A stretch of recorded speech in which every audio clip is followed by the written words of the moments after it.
Hinihinalang pinatay sa loob mismo ng luxury van ang driver na dinukot o nang dinukot na estudyanteng Chino na pinutulan pa ng daliri.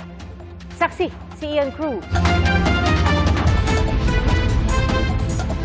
Biden o UP sa likod ng luxury van na ito na pag-aari ng 14 anyos sa estudyanteng kidnap victim. Tugma ito sa sinabi ng ina ng biktima sa isang panayam na may bumanggas sa sakyan ng anak matapos siyang sunduin ang kanilang driver mula sa kanyang paaralan sa Taguig at bago siya dukutin. Basag din ang monitor sa dashboard at tanggal ang digital rearview mirror na naglalaman ng storage device ng mga kamera ng sasakyan. Naiwan lang ang kableng dating nakakabit dito. Bago matagpuan ng estudyanteng Chino, unang natagpuan ng van sa San Rafael, Bulacan noong February 21, kasama ang driver nitong nakadapa sa sahig sa likod ng driver's seat. Nasa likod umano ng lalaki ang kanyang mga kamay pero wala namang tali. May marka umano siya ng bigti sa lieg at may wire na natagpuan ang mga otoridad. May saksak din sa ulo at tagiliran ng biktima. Sa tingin ng mga pulis, sa loob ng sasakyan pinatay ang driver. Yung amount po ng blood dun sa floor is parang dun po talaga siya tumulo. Posible rin daw napatay na ang lalaki nang mabilisang iwan sa lugar ang van.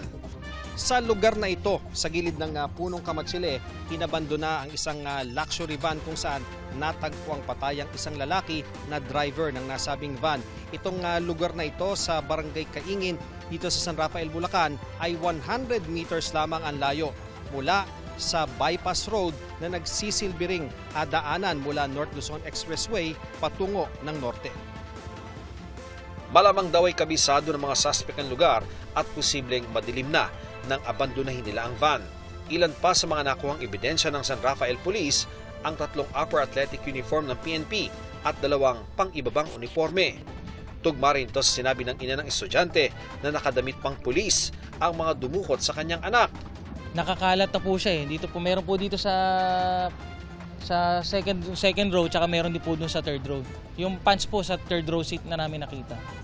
Ayon sa ina ng dinukot na Chinese, ang kanilang driver ay dati umano nagtrabaho sa casino sa Clark at madalas ipinapakita ang kotse at tirahan sa social media, kaya posibleng naging target ng masasamang loob. Nakalabas na sa ospital ang estudyante na pinutulan pa ng daliri ng mga dumukot sa kanya.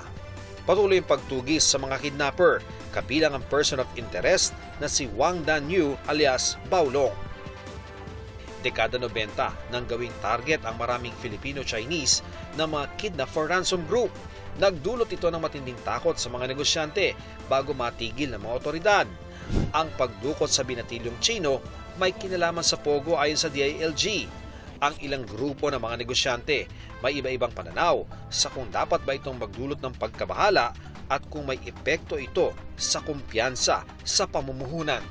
It's just isolated naman, hindi naman all over in the Philippines. So, para sa akin, okay lang yan. Every isolated dahil ito mga pogo, mga remnants, mga loko-loko. Nag-uusap-usap kami dun sa mga business associates, no? And it looks like they're really concerned. How can we even encourage investors to go to our country if we cannot even guarantee them of their safety?